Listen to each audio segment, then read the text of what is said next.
আদিপুস্তক 30 অধ্যায়। রাখেল যখন দেখলেন এখনও তিনি যাকবের কোনো সন্তানের জন্ম দিতে পারেননি, তখন বোনকে তিনি ঈর্ষা করতে লাগলেন।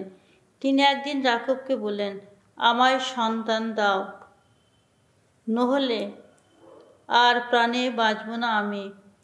রাখেলের উপর রেগে গিয়ে যাকব উত্তর দিলেন, আমি কি ঈশ্বরের আসনে বসে আছি নাকি? তিনি তো তোমার গর্ভ নিষ্ফলা করে রেখেছেন।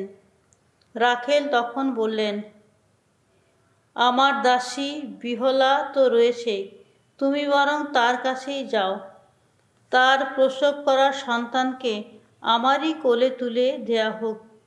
এইভাবে না হয় তারই সুবাদে আমিও কয়েকটি সন্তান লাভ করব। তাই রাখেল নিজের দাসী বিহহাকে স্বামীর হাতে উপপত্নী রূপে তুলে দিলেন। যাকব তখন বিহহা কাছে গেলেন, আর বিহহার ও গর্ভবতী হল। সে যাকবের একটি পুত্র সন্তানের জন্ম দিলেন।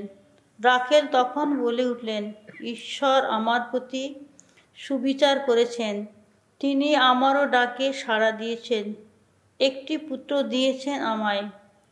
সেই মতো তিনি ছেলেটির নাম রাখলেন দান। রাখেলের দাসী বিলহা আবার গর্ভবতী হল এবং যাকবের আরেকটি পুত্র সন্তানের জন্ম দিলেন। রাখেল তখন বললেন, বোনের বিরুদ্ধে যোদ্ধার মতো মহাযুদ্ধ চালিয়ে জয়ী হয়েছে আমি। সেই মতো তিনি ছেলেটির নাম রাখলেন নাফতালি। লেয়া যখন দেখলেন তার আর সন্তান হচ্ছে না, তখন তিনি নিজের দাসী জিলপাকে নিয়ে এসে যাকবের হাতে উপপত্নী রূপে তুলে দিলেন। লেহার এই দাসী জিলপা যাকবের একটি পুত্র সন্তানের জন্ম দিল। লেয়া তখন বললেন, কি সৌভাগ্য আমার! সেই মতো তিনি ছেলেটির নাম রাখলেন গাদ।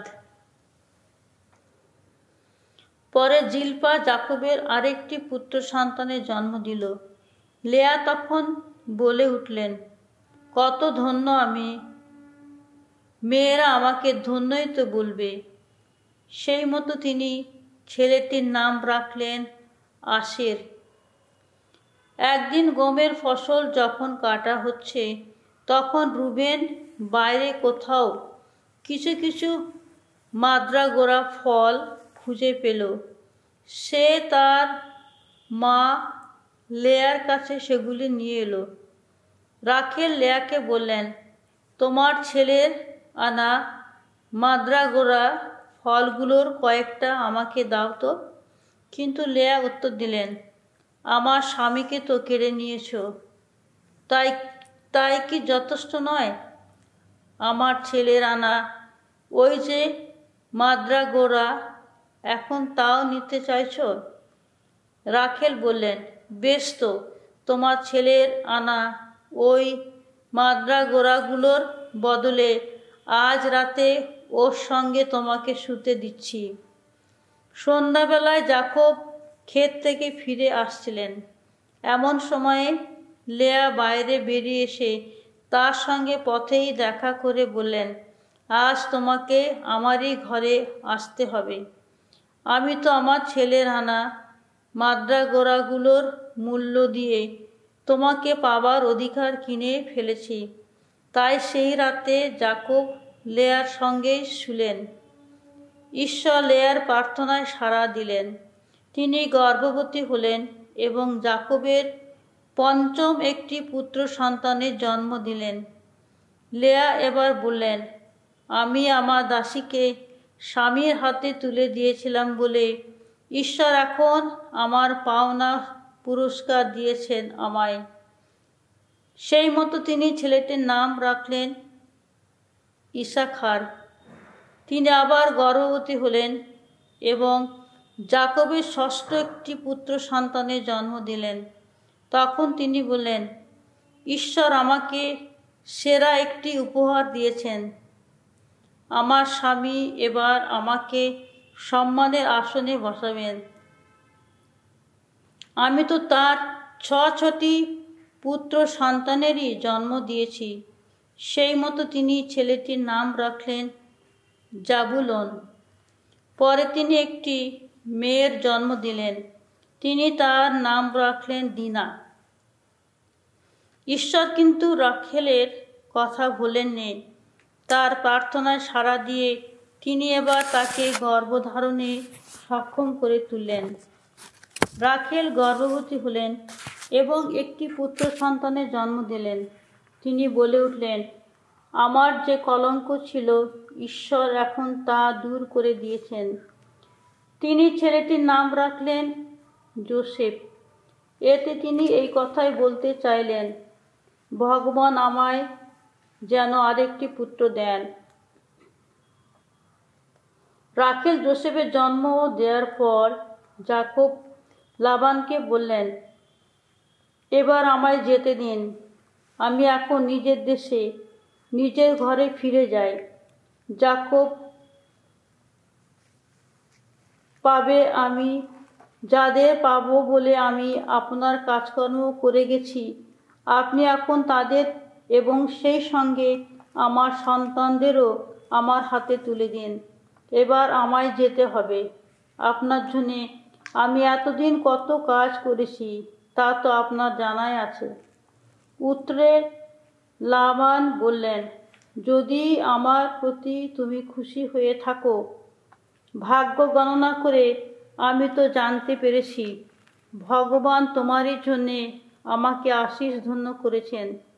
তারপর তিনি বললেন, এখন থেকে তুমি কত পারিশ্রমিক নেবে তা নিজেই বলো, আমি তোমাকে তাই দেব। যাকব উত্তর দিলেন, আমি কেমনভাবে আপনার কাজকর্ম করে এসেছি, আমার যত্নে আপনার গবাদি পশুর কেমন অবস্থা হয়েছে তা তো আপনার জানাই আছে। আমি আসার আগে আপনার গবাদি পশুর সংখ্যা তো অল্পই ছিল, এখন তা কতই না বৃদ্ধি পেয়েছে। আমার যেখানেই পা পড়েছে সেখানেই ভগবান আপনাকে আশীষ ধন্য করেছেন। এখন ভাবছি আমার নিজের সংসারের জন্যে কবেই বা জমাবো।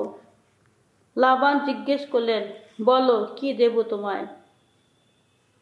যাকব উত্তর দিলেন, আপনাকে কিছুই দিতে হবে না।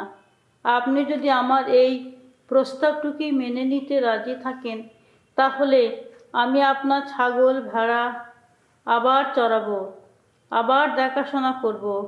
অনুমতি দেন তো আমি আজ আপনার যেখানে যত ভেড়া বা ছাগল আছে সেখানে গিয়ে সেই সব ভেড়ার বাচ্চা আলাদা করে রাখি, যেগুলোর গায়ে দাগ বা ফোঁটা আছে, এবং সেই সব ভেড়ার বাচ্চাও যেগুলোর গায়ে রং গাঢ়।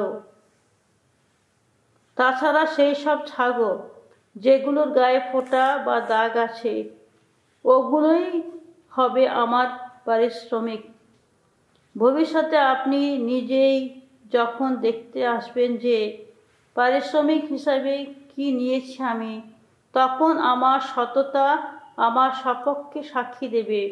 তখন তো আমার কাছে যদি এমন কোনো ছাগ থাকে যেটির গায়ে ফোঁটা বা দাগ নেই, কিংবা এমন কোনো ভেড়া যেটির গায়ের রং গাঢ় নয়, তাহলে ধরে নিতে হবে সেগুলো চুরি করেছি। উত্তরে লাবান বললেন, বেশ তো, তুমি যা বলেছ তাই হোক। কিন্তু সেদিন তিনি যেসব মদ্দা ছাগলের গায়ে ডোরা বা দাগ ছিল, সেই সব মাদি ছাগলের গায়ে ফোঁটা বা দাগ ছিল, সেগুলির গায়ে কিছু সাদা রং ছিল, এবং যেসব ভেড়ার গায়ের রং গাঢ় ছিল সেই সব আলাদা করে নিয়ে এসে নিজের ছেলেদেরই জিম্মায় রেখে দিলেন। তারপর তিনি নিজের ও যাকবের মধ্যে ব্যবধান রাখার জন্যে সেখান থেকে 3 দিনের পথ এগিয়ে গেলেন। এদিকে যাকব তখন লাবানের বাকি ছাগল ভেড়াগুলো চড়াতে লাগলেন। যাকব এবার বাইশি, বাদাম ও সরল গাছের নতুন কিছু ডাল জোগাড় করলেন। তারপর সেগুলোর ছাল এমনভাবে কেটে ছুলে নিলেন যাতে সেগুলোর গায়ে লম্বা লম্বা ডোরা দেখা যায়, ডালগুলোর ভিতরের সাদা অংশও দেখা যায়। তারপর তিনি ওই ছুলে নেওয়া ডালগুলোকে যত নিপানের মধ্যে জল ভরা যত আধারের মধ্যে এমনভাবে সোজা দাঁড় করিয়ে রেখে দিলেন যাতে সেগুলো জল খেতে আসা ছাগলগুলোর চোখের সামনেই থাকে। এখানে জল খাওয়ার সময়ে তাদের পাল খাওয়া ঘটত। যেহেতু পাল খাওয়ার সময়ে তাদের চোখের সামনে থাকতো ওই ডালগুলো, সেহেতু পরে ছাগলগুলোর যেসব ছানা হতো সেগুলোর গায়ে ডোরা বা ফোঁটা বা দাগ থাকতো। ভেড়াগুলোকে তিনি আলাদা রেখেছিলেন।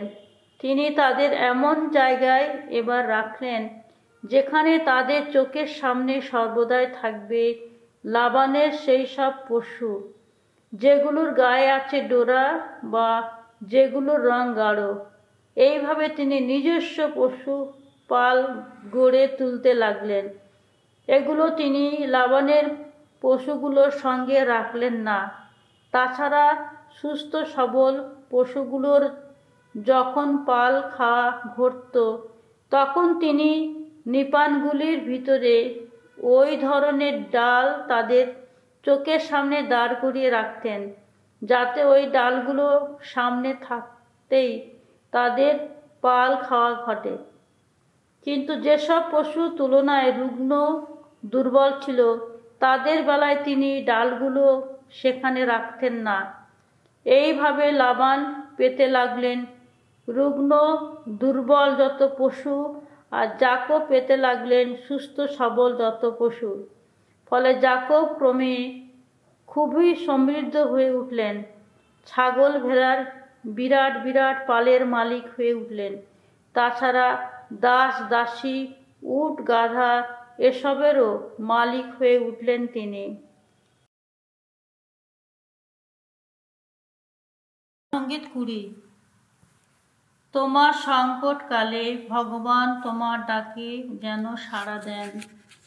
যাকবের ঈশ্বরের নাম সর্বদা তোমায় যেন রাখে নিরাপদে। পুণ্যধাম থেকে তোমার সহায় হন তিনি। থাকুন সিয়ন থেকে তোমার নির্ভর। স্মরণে রাখুন তিনি তোমার প্রতিটি অর্ঘ্যদান। তোমার পূর্ণাহুতি দেখে প্রীত হন তিনি। সফল করুন তিনি তোমার মনের অভিলাষ। সত্য করুন তিনি তোমার কর্ম চিন্তাগুলি। তোমার বিজয় দেখে আমরা আনন্দধ্বনি জাগাব গগনে। চারিদিকে উড়াব আমরা ঈশ্বরের নামের নিশান। তোমার সকল চাওয়া ভগবান পূর্ণ করুন। অভিষিক্ত জনকে ভগবান সর্বদাই রক্ষা করেন। এই সত্য আমি বুঝেছি এবার। তার বিজয়ী বাহুর মহাশক্তি দেখিয়ে তার পূর্ণ স্বর্গ থেকে তার ডাকে তিনি সাড়া দেন। কেউ বা ভরসা রাখে যুদ্ধরথে রণ অশ্বে, কেউ আমরা তো ভরসা রাখি আমাদের ঈশ্বর ভগবানেরই নামে। ওরা ভেঙে পড়বেই, মাটিতে লুটিয়ে পড়বে ওরা, আমরা তো দাঁড়িয়ে থাকব অটল। রাজাকে রক্ষা করো ওগো ভগবান, যখনই আমরা ডাকি সাড়া দিও তুমি।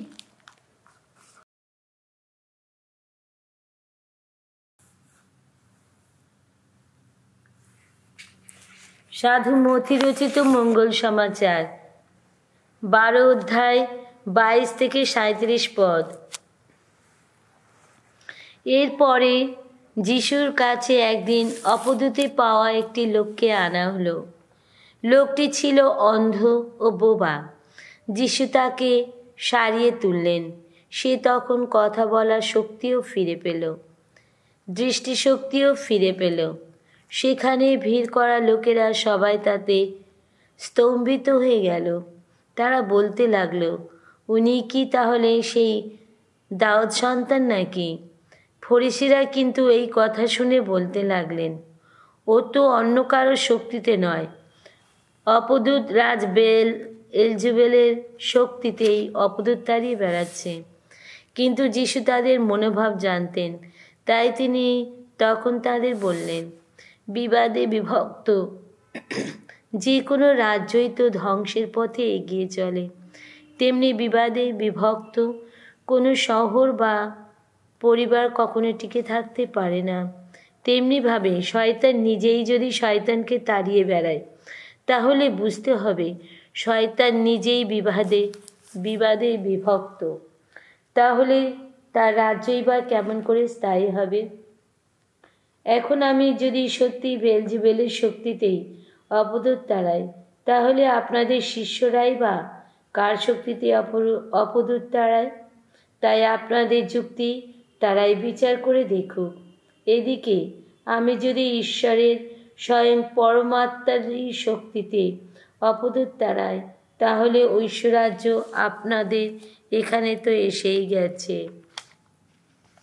কোনো বলবান লোকের বাড়িতে ঢুকেই কেউ তার জিনিসপত্র কেমন করেই বা লুট করতে পারবে, যদি না সে প্রথমেই সেই বলবান লোকটিকে বেঁধে ফেলে।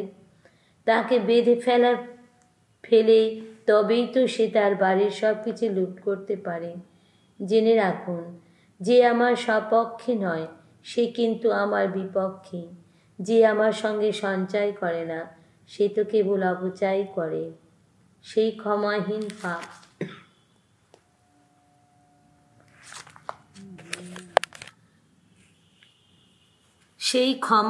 পাপ সেই জন্য আপনাদের বলে রাখছি, মানুষের যে কোনো পাপের, এমনকি ঈশ্বর নিন্দারও ক্ষমা আছে, কিন্তু সে যদি পবিত্র আত্মার নিন্দা করে তাহলে কোনো ক্ষমাই নেই। তেমনি যে কেউ মানবপুত্রের বিরুদ্ধে কথা বলে সে তার ক্ষমা পেতে পারে বটে, কিন্তু যে কে পবিত্র আত্মার বিরুদ্ধে কথা বলে সে কখনো ক্ষমা পেতেই পারে না, ইহকালেও না, পরকালেও না। হয় বলুন গাছটা ভালো আর তার ফলও ভালো, না হয় বলুন গাছটা রুগ্ন তার ফলও রুগ্ন। কালসাপে জাত আপনারা নিজেরাই খারাপ যখন, আপনারা ভালো কিছু বলবেন কি করে? কেননা মানুষের অন্তর যার দিয়ে ভরা থাকে, মানুষের মুখ তেমন কথাই বলে। ভালো লোক তার ভালো ভাণ্ডার থেকে যত ভালো কিছুই তো বের করে আনে, তেমনি খারাপ লোক তার খারাপের ভাণ্ডার থেকে যত খারাপ কিছুই তো বের করে আনে। আমি কিন্তু আপনাদের বলে রাখছি, মানুষ যত বেহিসেবি কথা বলেছে তার জন্য তাকে সেই মহাবিচারের দিনে জবাবদিহি করতেই হবে। আসলে সেদিন আপনার মুখের কথাই আপনাকে ধার্মিক বলে প্রতিপন্ন করবে, আপনার মুখের কথাই আপনাকে দোষী সাব্যস্ত করবে।